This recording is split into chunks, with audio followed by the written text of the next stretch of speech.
Surely goodness and mercy will follow me all the days of my life, and I will dwell on this earth forevermore. Said I walk beside the still waters and they restore my soul, but I can't walk on the path of the right because I'm wrong. No, I can't walk on the path of the right because I'm wrong.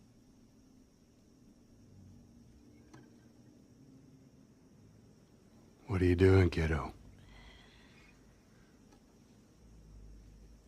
You really gonna go through with this?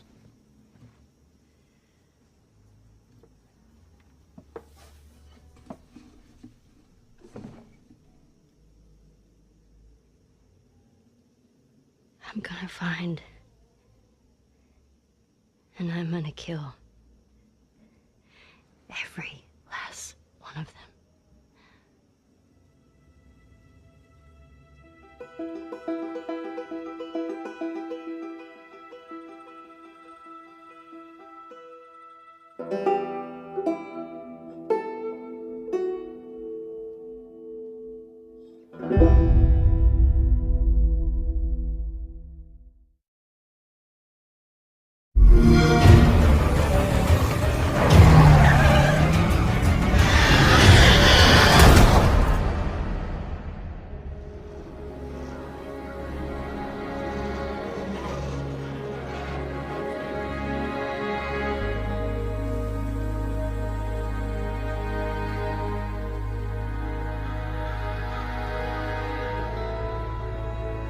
What would you do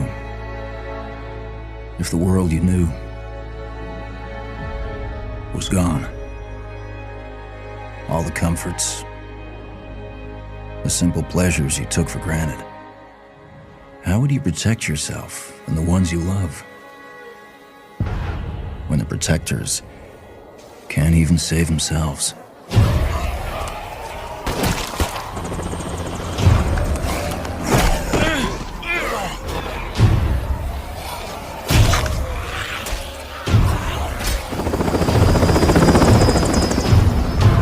Army's pulling out.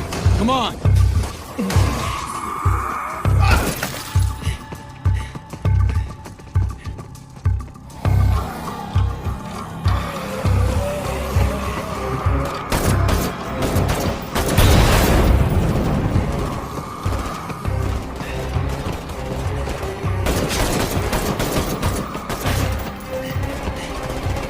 Last truck. Get in.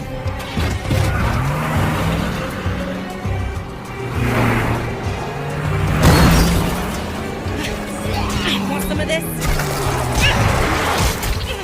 How about you?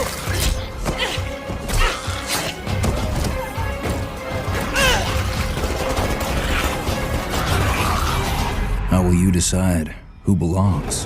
Thanks. I owe you.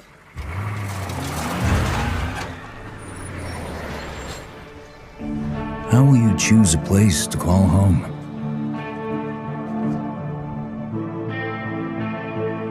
How will you build it?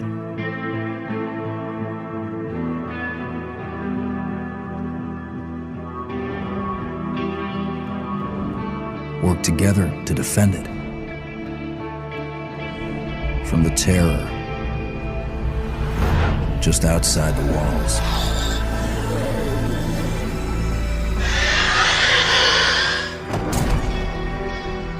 When you get hungry, cold, what risks will you take? What mistakes will you make? When the only family you've got is about to tear itself apart, will you end a life? Wait. Or save it? Please. This is our only one, but we need everybody we've got.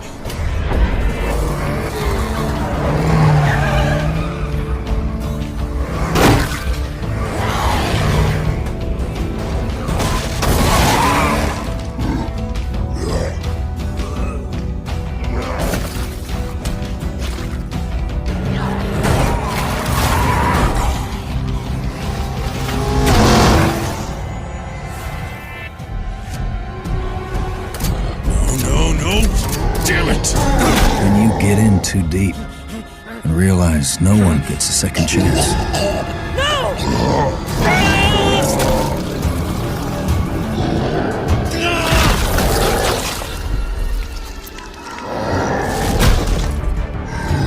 How will you find the strength to carry on?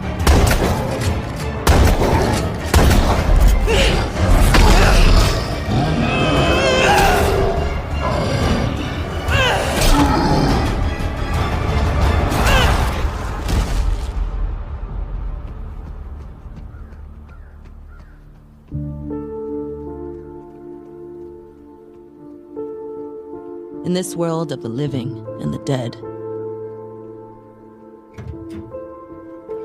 how will you survive?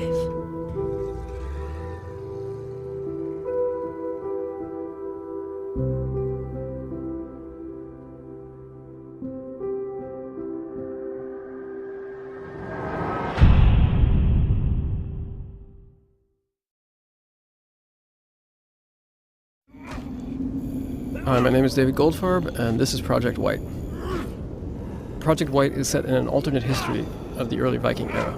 This is the Dark Ages, and in this history, humans share the world with the last remnants of a forgotten species of intelligent creatures. Now, what's unique about our game is that you see the world through the eyes of these creatures. And at the moment, we have the point of view of a young creature, basically a child as it's searching for its parents. As you can see, these creatures move on all fours. Young creatures are good at sneaking, climbing, and jumping.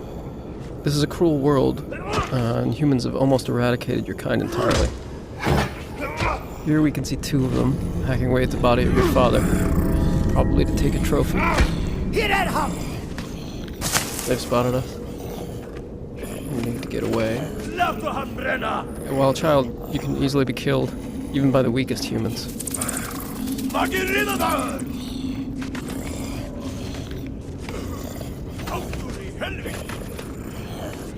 We're trapped on this bridge. Maybe there's an escape route.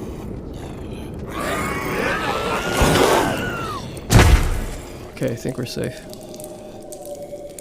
As you move around the caves and tunnels that these creatures inhabit, you'll see what humans have done to your kind over the years.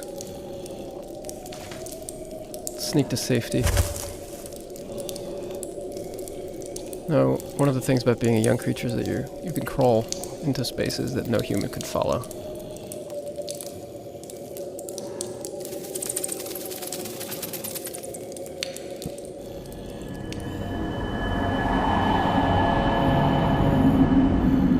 Now, this huge cave with the mysterious tree is one of the last few places of refuge in the world for creatures like you.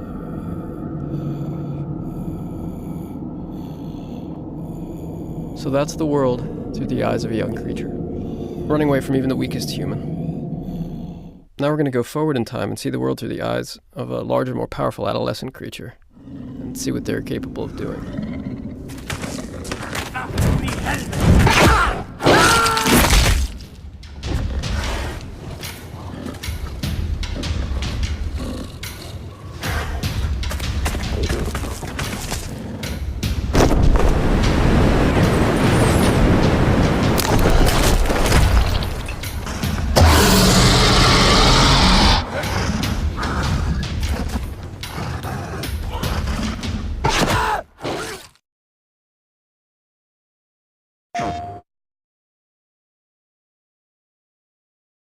Hello, I'm John Garvin, the writer and director, and I'm here with... Sam Witwer. I play Deacon St. John in Days Gone.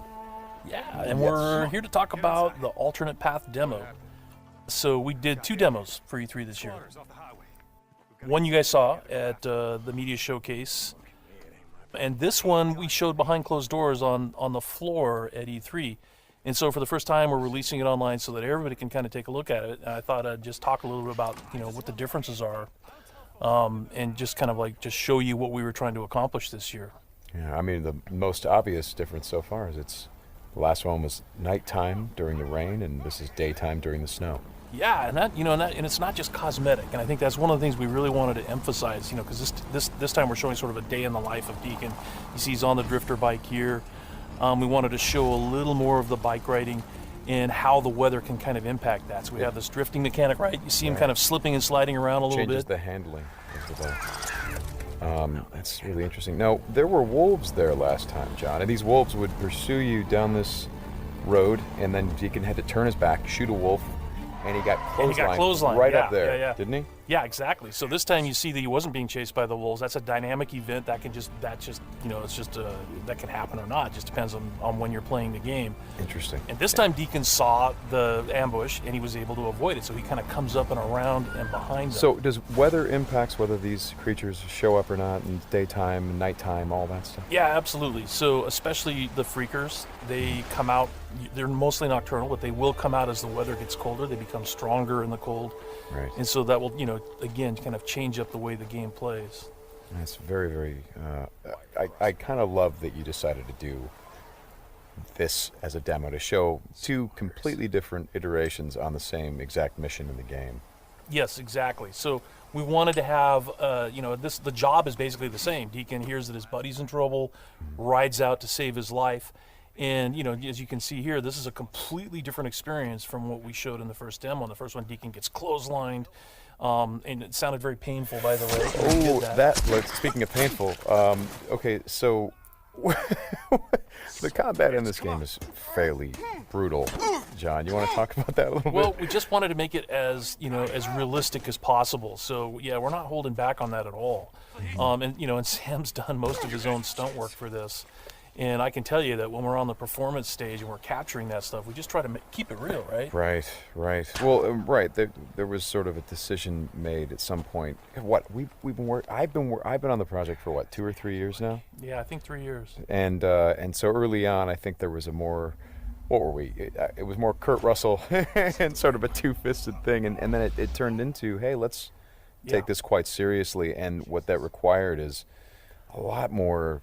Taking this combat stuff and showing the horror of the violence that happens and it were this type of circumstance to take place. I mean, realism, weirdly enough, is the thing we keep going back to when it comes to not just the stunts, but also the performance style. I think, it was very important that it doesn't seem like a bunch of actors, saying lines. It was all very incidental.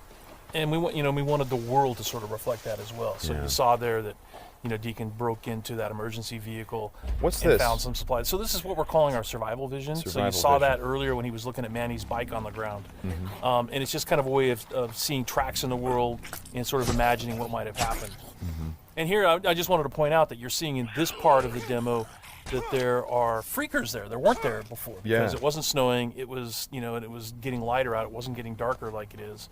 And so, it changes up the way you can play through the level. And what is this? We call this the meat wall. The meat wall. Yeah, and it's not just there, to make the guys who put them up to seem evil. They're there for a purpose because, again, freakers are living creatures. They eat. That's their primary thing. They want to eat. And so you hang these dead freakers up, and any freaker, rather than coming into their camp like you see here, they would actually stop and snack. Yeah, exactly. Yeah. And then the same thing with this freaker that they've hung upside down. Mm-hmm. There's a bear trap underneath it, and they use that because a freaker will come, be attracted to the meat, and then hit that trap. Interesting. Another thing you just saw, by the way, is that tin can. The tin can trap that you that's an alarm that the marauders will put up, and this is again some of the things that marauder camps just do. And you find these marauder camps throughout the world. You'll find traps like that, and then if you're careful and you're paying attention, you can avoid them. Because in the first demo, Deacon didn't avoid it, and he set off that alarm. Right. Now this is the same tactic that he used last time. Throws the rock to get someone to lure him over and have him step in the bear trap. But this one plays out a little bit differently than last time. One of the things that struck me, and we've talked about this obviously as we've shot, but there's an effort of the other marauders to get this guy to shut up, and he won't. Yeah, and so in the first demo, Deacon's heading on down the trail, and you can hear that happening behind him. Right. And this time we're showing what happened. So, he's watching everybody react to this poor guy trapped in the in that bear trap, and she just is like, shut up, and then just loses it and shoots the guy. Right. And of course, in the meantime, Deacon is crafting a Molotov and just takes them all out. Right. Oh boy, that's good. Ow. So again, it's like in the previous demo, Deacon would have gone off to the trail down to the right. This time he's going to head this way. He follows the tracks, and comes under Now- a sniper attack. Now, let me ask you something about the survival. Okay, there's a sniper attack coming, but the survival vision is, if you don't, say, upgrade your survival vision, can you miss clues? I mean, are there things that you would get if you upgraded your survival vision Yes. that would help you complete the mission better? Exactly. And you have to, we have a whole skill tree, and it's all tied to the experience that you can earn as you're just playing through the game, and then you can upgrade those things. What's happening here? We got a freaker tied to a tree. Yeah, so this is another type of trap that Marauders will set. They will basically chain freakers to the perimeter of their camps, and they use them as kind of an alarm system. And then that, you saw that Marauder there, he was just tormenting the poor freaker, and then so Deacon kind of takes advantage of that. Well, and you think for a moment that Deacon is the guy, he's sort of helping the freaker by, getting the guy that taunted him. Is like, no, and then he's going to take the freaker out right afterward. Exactly. And this is a bit of silent sniping using the crossbow. Yeah, so this whole sequence at the end plays out very differently. In the first demo, you saw Deacon use a swarm. He weaponized a swarm, lured them into the camp, and then they kind of did the work for him. There's no swarm in this run-through. Right. So the player really has to go in and use what we're calling our strategic sandbox combat, and that's just, stealth mechanics and setting and using traps. Whole arsenal of weapons. You see there's a variety of weapons that Deacon's going to use through this, including the crossbow. He crafts his own bolts. And he's got to figure out how to get up to Manny, just using his combat skills instead of doing it strategically. So straighten me out. Those bonfires, were those there in the previous demo? No, they weren't. Right. So that's another big difference. Is that if you come here during the day, it's like in the media showcase demo, there was like kind of a fight club thing going on. Right. They were punching each other, and everybody was just sort of getting into it. Nobody's really paying attention to what's going on. Yeah. And now it's getting dark and it's cold out. So they've built these bonfires. So. And again, it's not just a cosmetic change in the way the... Well, it's cold, right? Yeah, it's because it's cold. They have to build some... So it changes the way the Marauders behave in the level. Mm-hmm. Well, that's very... Again, this is part of the reason why I love that you did this as a demo, because the behavior of all of these things, not just the freakers, but the Marauders, everything, there's a logic to it. You can track why they're doing the things that they're doing. And you can use it to your advantage in the gameplay. That's kind of what I like about this so much. And that's really what we wanted to showcase this year, is that it's an open world game, and everything you see around here. And again, we're only playing this two different ways. You saw that waterfall way up there off in the distance. There's a bridge that goes in front of that. If you had a sniper rifle and enough ammunition, you could have driven your bike all the way up there. There's trails that go all the way up there. And you could have used your sniper rifle to take out this entire camp, because it would have taken them a while to figure out where the shots were coming from and to get to you. So, that's a different way to play it. There's another way to play it, by the way, where you could have just stealthed in through the entire camp if you had the skills to do it. And you could have just taken everybody out silently, or almost everybody. And then you could have gotten up to where Manny's being held using a different route, and just stealth killed that guy. There's no reason that you have to come in and run and gun it like Deacon is doing here. Hey, how scarce is ammunition? Because I see him switching from a bunch of weapons, and when we saw this demo, when I came in and saw it at E3, one of the things that I really enjoyed was I was sitting next to you, and the driver was playing the game, and at some point I saw you shift in your chair and you leaned forward, and I heard you say, "Oh man, uh-oh." And I'm like, whoa, what's going on? He's like, he's going to get killed. I'm like, whoa, oh. And I leaned forward. I was like, oh, I guess there's some real danger. And one of the things was that he was running out of ammunition. And he was trying to go pick up ammo from the dead he was looking for Marauders. Ammo, But he was under fire. So when we were at E3, we had a whole team with us, and everybody played it slightly differently. So it just shows you that it's not scripted at all. Yeah. And then this Rager Bear. Oh, yeah, boy. The infected bear. The infected bear. That's... Yeah. That's not what you want to see. Well, we thought that would be a good way to end the demo, is to show that it's just one, for Deacon's life. It's just one darn thing after another. Yeah. Right? You're going to save your buddy. You get clotheslined. You get attacked by wolves, or you think you're finally done. You've rescued you've gone through all this stuff, and then suddenly, Rager Bear. Right. Well, as you said to me, it's not just about exploring an open world, as it is the open world coming after you, the open world seeking you out, trying to... Yeah, exactly. That's our tagline. In Days Gone, you don't have to go seeking out trouble. The world comes for you. Trouble's looking for you. All right, Sam, thanks a lot. Thanks, John. It's been fun. And I hope you guys enjoy the demo, and we'll talk more about it soon.